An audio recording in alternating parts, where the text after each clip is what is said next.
Welcome back everybody to the fourth part in the Blu-ray collection series that I've been doing, and today we're going to be looking at Arrow Video. Now under Arrow Video is Arrow Academy, and Arrow Films owns both of those labels, but Arrow Video and Arrow Academy are going to get merged together later this year.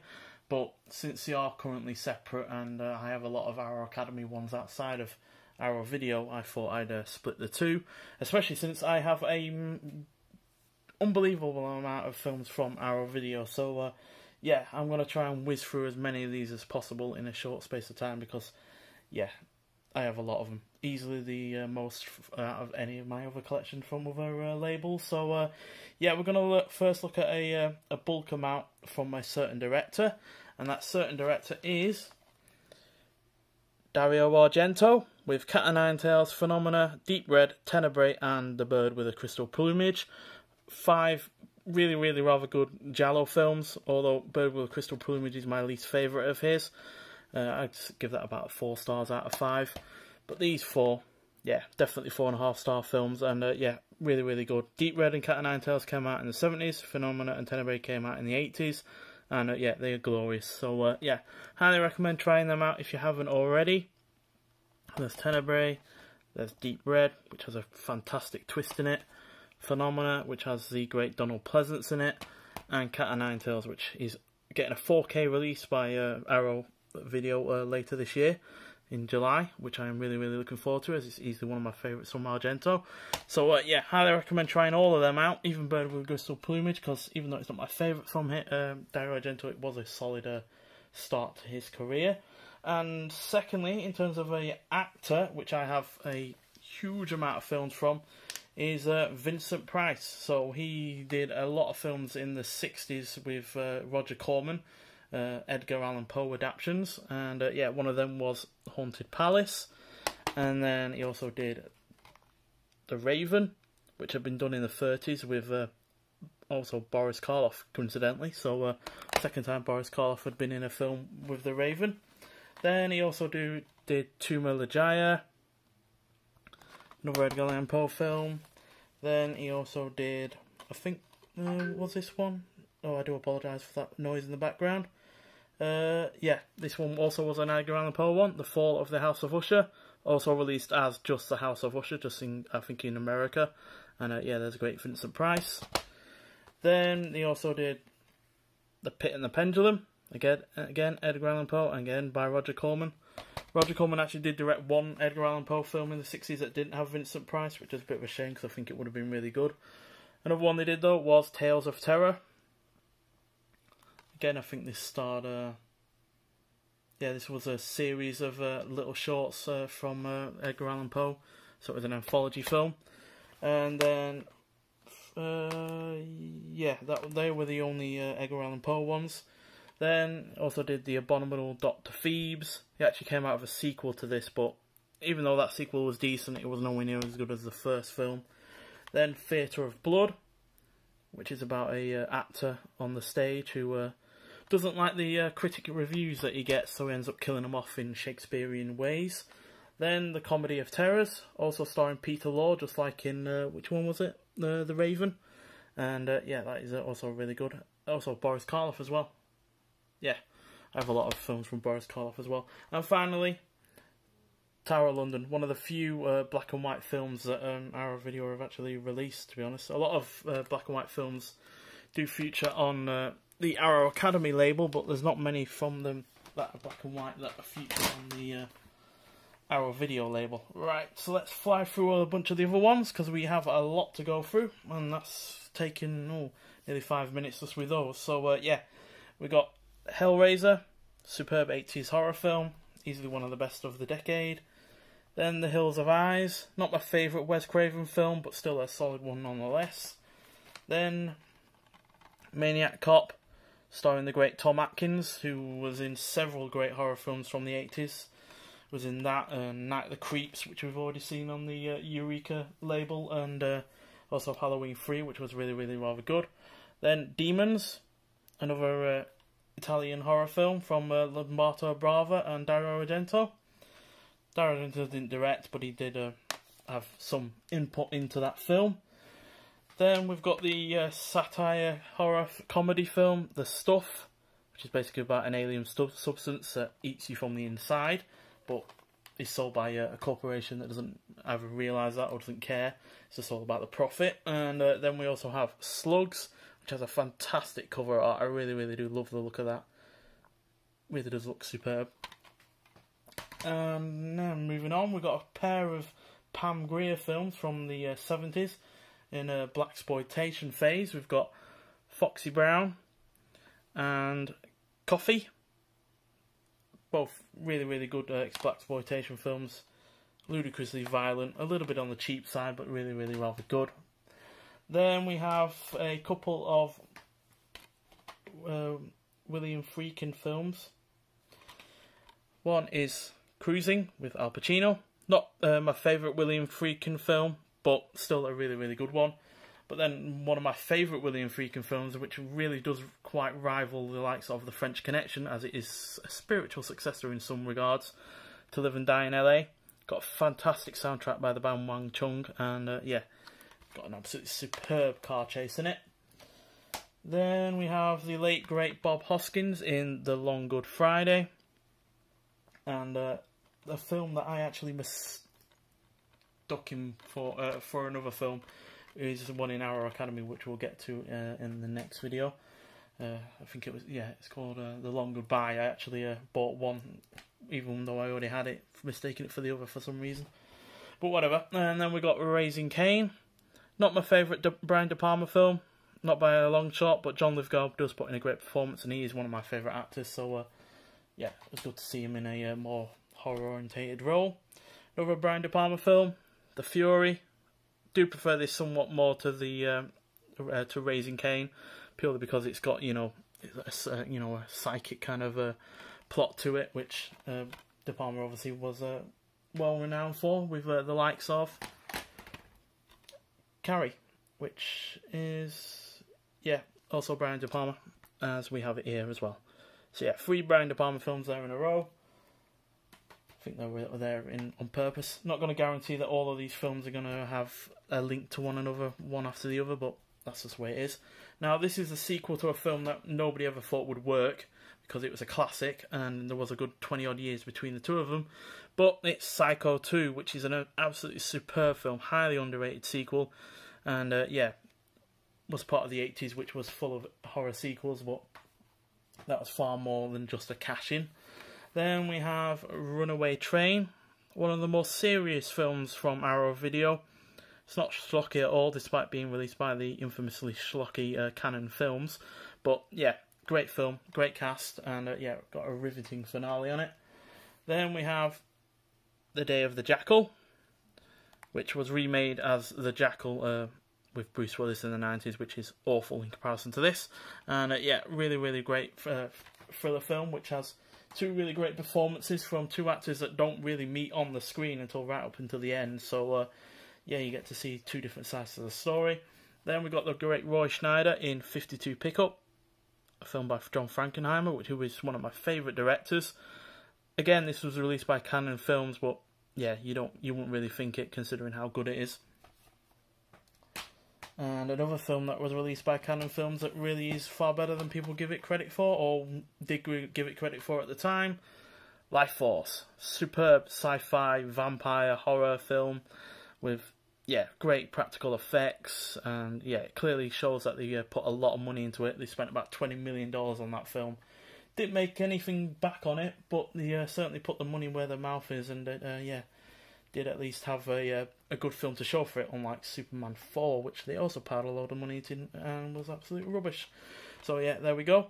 Then we got the great Tom Hanks in The Burbs. I really wish Tom Hanks would go into some more weird films like this again, but he seems to have settled into a sort of like malaise at the moment, where you can guarantee he's going to put in a good performance, but not necessarily one that is as unique as something in like this. And so there's a great Bruce Dern in that as well, who we've seen in one of my other videos that we've done recently. Then we got a great sci-fi film called The Andromeda Strain. Probably a little bit boring to some people because it's mainly set in labs and corridors and whatever else, but yeah, really gets across the idea of trying to fight a virus, which is a little bit you know,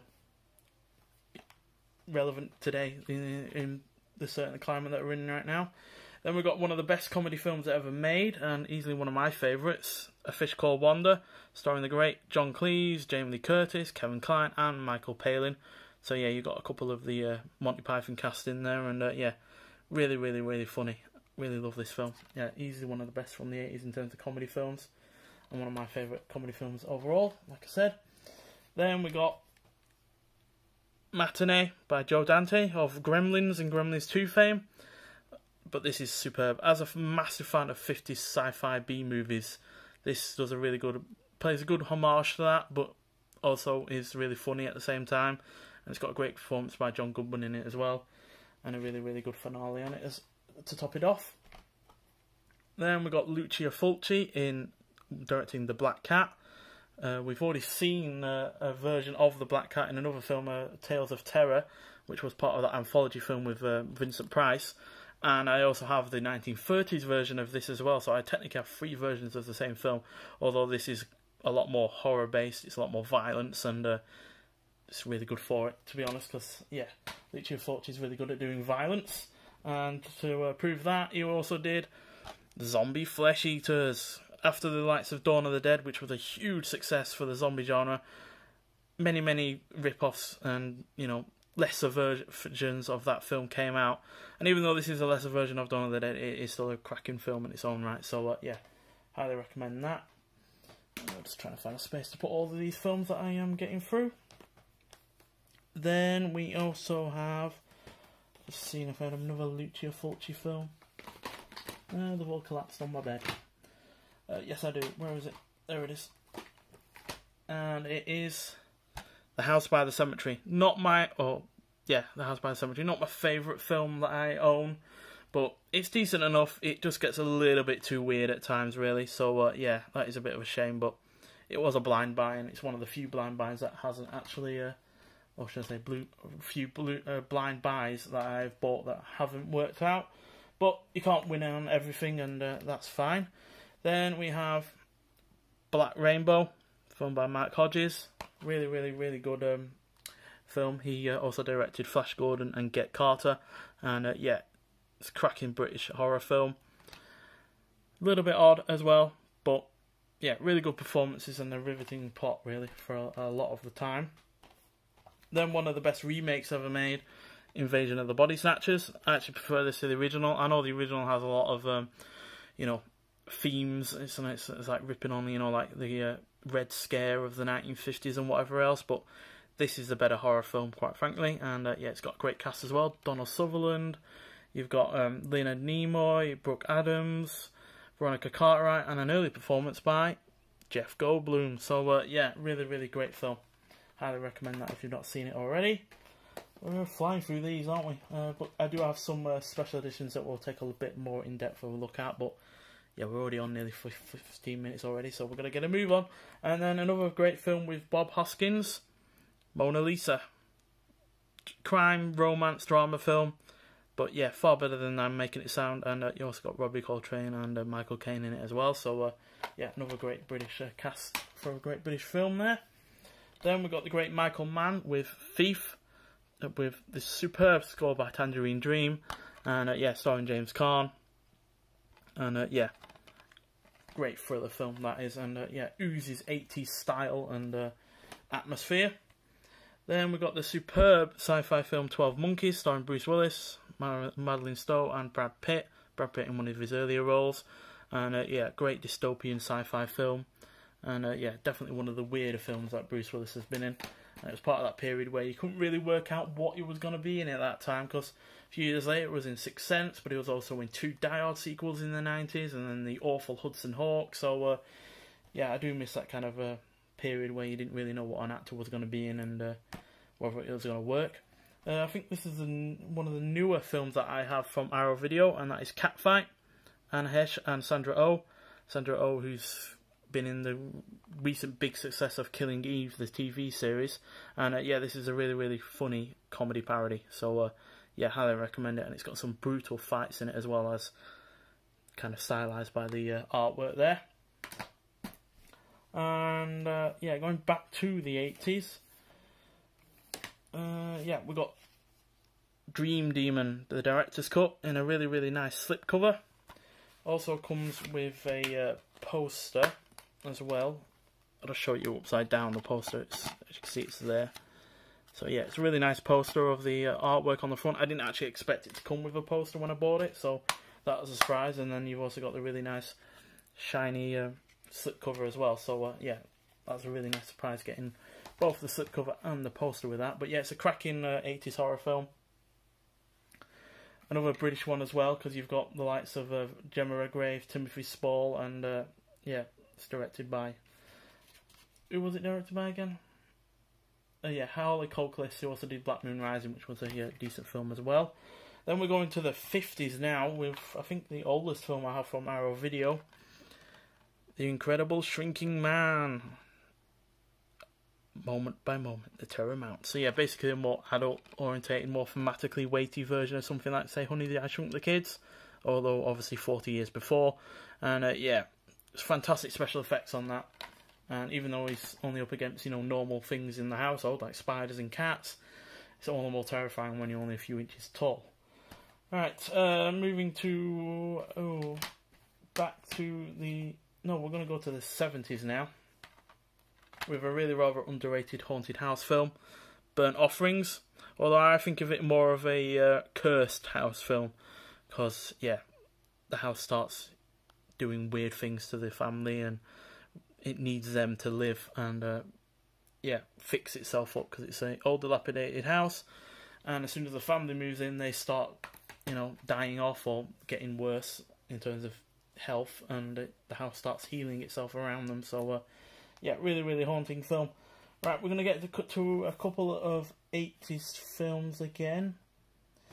First one of which is a really rather fantastic but utterly ridiculous film, Killer Clowns from Outer Space.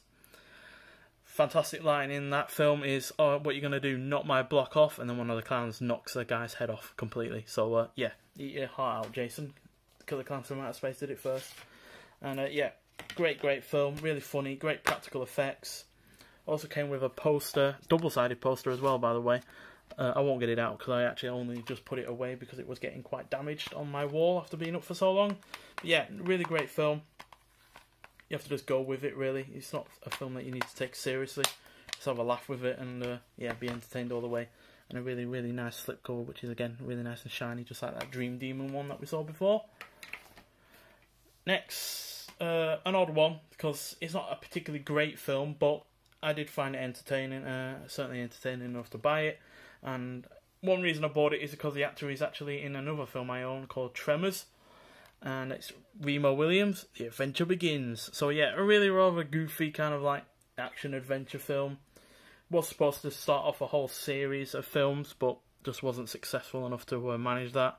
Got a pretty decent fight scene on the Statue of Liberty, which was under repair at the time of filming, and so they could take advantage of all the scaffolding around it to do the stunts. But yeah, nothing particularly special, but still pretty good. What is special is this next film, With Nail and I, which is a hilarious dark comedy with Richard E. Grant before he properly became famous, as well as Paul McGann and Richard Griffiths, who was in the Harry Potter films as Harry's stepdad or foster parent. And one of my most underrated films from Wes Craven, The People Under the Stairs. Got really good thematic weight to it, but it's also hilarious and really, really rather entertaining. Got an early performance from Ving Rhames in it, but yeah, a lot of people don't really care for it in comparison to other Wes Craven films, but yeah, it's one of my favourites from him. Then we got Knightbreed by Clive Barker, who also did Hellraiser, and yeah, I kind of prefer this to Hellraiser in some ways. I think it's a little bit more epic, a little bit more action orientated, and a little bit more fun, but it's also just as visually impressive and just as weird in a lot of ways. But yeah, definitely watch it from Arrow Video because you get the director's cut, which is the best version of it by a country mile. The theatrical cut was absolutely chopped to bits and didn't resemble the director's vision whatsoever. Now we move on to the 90s. No, actually, we'll stick to the 80s, skip back a little bit, and then we'll look at the last few films, which are from the 90s and the one that's slightly newer than that.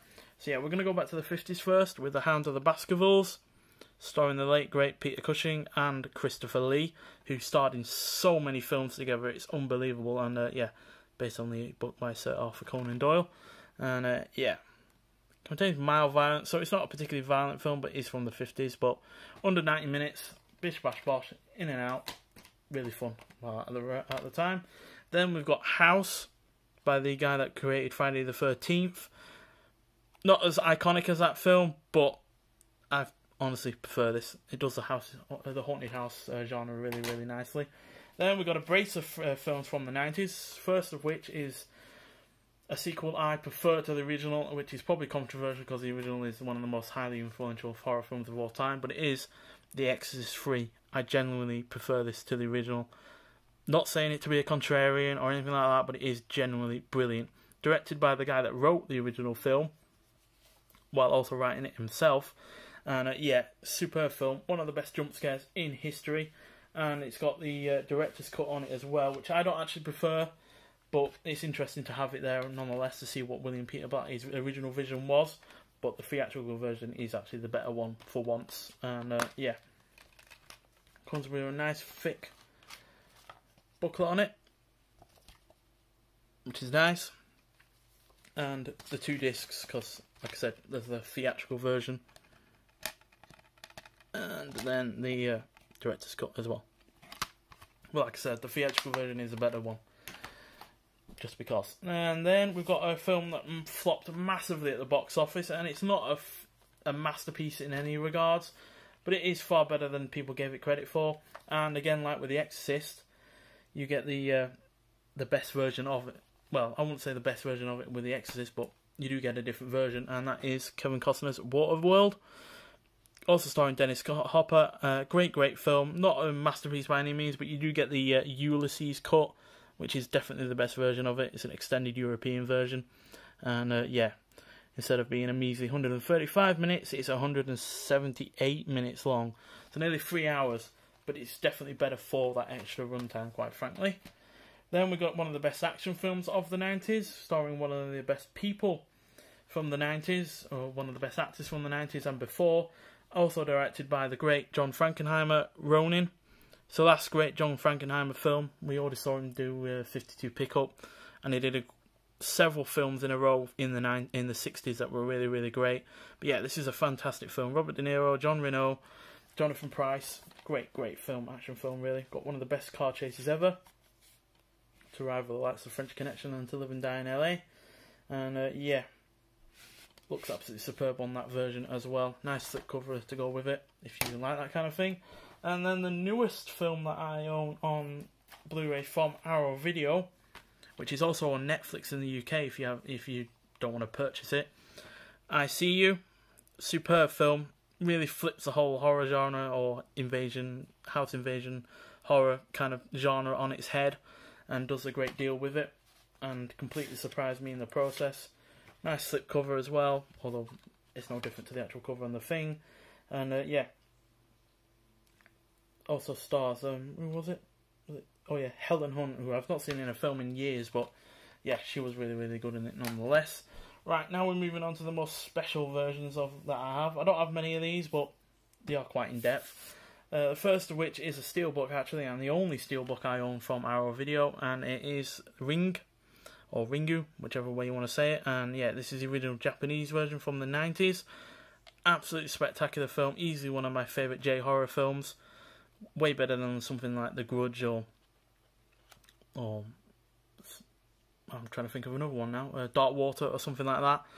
But yeah, great film, really nice steelbook, and yeah, a deeply unsettling film. It's easily one of those films that, even though it's not outright scary, it's not making you jump out your seat or anything like that, it's so unsettling that it just makes your skin crawl for a long time.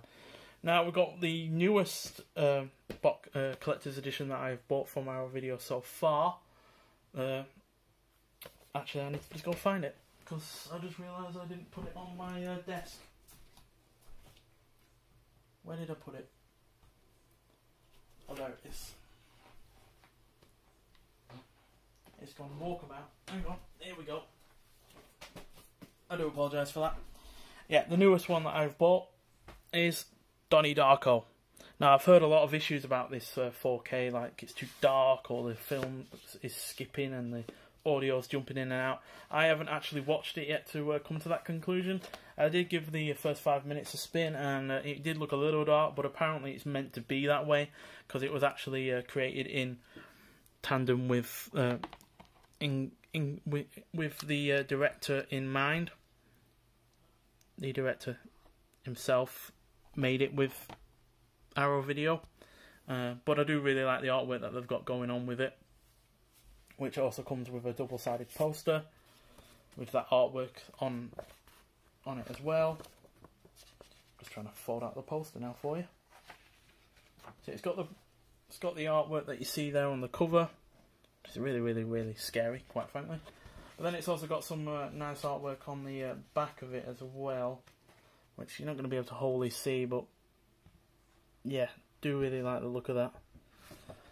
And then you've also got a booklet and everything else you'd, quite frankly, you'd expect. It's a really nice booklet though, because it's an actual hard book itself, look. Which you don't often see, it's usually just a thin leaflet kind of thing. So yeah, really nice to see. And yeah, it's got a bunch of images from the film, and ooh, more scary. But yeah, I look forward to seeing if the film is as good a quality as I hope it was, and not as bad a quality as people are saying it is. Now we're going to move on to the next newest one we got, one of the best films from the 90s, and I've mentioned it already. It is Tremors. Now I actually have the poster up of this already on my wall, but it is just what is on here, which is nice enough, to be honest. Also, you get a nice booklet. It's not quite a hardback like the Donnie Darko one, but it is still, you know, binded. It's not, you know, loose or just stapled together. Then you've also got, it's on 4K as well, just like the Donnie Darko one. No problems with the picture quality or the frame rate or anything with this. Absolutely perfect. And yeah, as typical with a 4K, you get it on 4K and Blu-ray. No, that's a bonus disc. You don't get it on Blu-ray, I don't think. Oh well, don't need it. Why buy a 4K Blu-ray if you don't have a 4K player, quite frankly? And you get a bunch of nice extras with this as well. Nothing spectacular or anything, but really nice nonetheless. Let's get the City of Perfection. Elevation 2,135 feet. Population 14. Not after the end of that film, it certainly isn't. And then you get a really nice diagram of the grab. Sorry for the awkward edit there, but my phone cut out, so I do apologise. So I'm going to have to be quick. But yeah, like I was showing, you got the graboid image for the monster in the film Tremors. And then you got a weird little thing from Walter's Chang's Market with this weird funny thing that you can read if you can see it, which basically means you can't get anything. Then a bunch of little art cards. So yeah, you got the two main protagonists there. And you got the townsfolk. Then you got an action scene. And you got the revelation. And finally, two protagonists again. And two protagonists again on horseback. So yeah, fair few little extras in that. Nothing massively spectacular. It's really the poster that's the best thing, which I showed you with the artwork at the front, which I can't show you because it's on my wall. So yeah, there we go. And another one that we got is Crimson Peak, one of Guillermo del Toro's best films. And yeah, came nicely packaged in this little box thing. Again, poster, art cards, blah blah blah, all that usual stuff. Nice book as well and everything. Not showing everything off because I am running out of time. But yeah, really nice artwork on this. Really good film. Really wish it got a 4K release though, because it's a spectacular looking film. Really good production. And we got Candyman, which, yeah, is getting a remake at some point later, sometime in the future. I currently can't get the things out of the box because they're so jamly tight packed. So, yeah, that is a shame. But, yeah, also comes with a poster, also comes with a booklet. The usual kind of stuff, really, with these kind of releases. And the same with RoboCop, which has fantastic artwork on it. Again, the poster is the artwork that they've given it. And yeah, again, booklet and poster. And finally, but quickly, An American Werewolf in London. Again, booklet, poster. Really nice Blu-ray edition. So there we go, that's all of our videos, films. I'm running out of space on my phone, so I'm going to be quick. But yeah, really recommend looking at our video if you haven't already, and as you have a great array of films to look at. And yeah, horror, sci-fi, all that usual jazz. So yeah, thanks for watching, and I'll see you in the next one. Bye.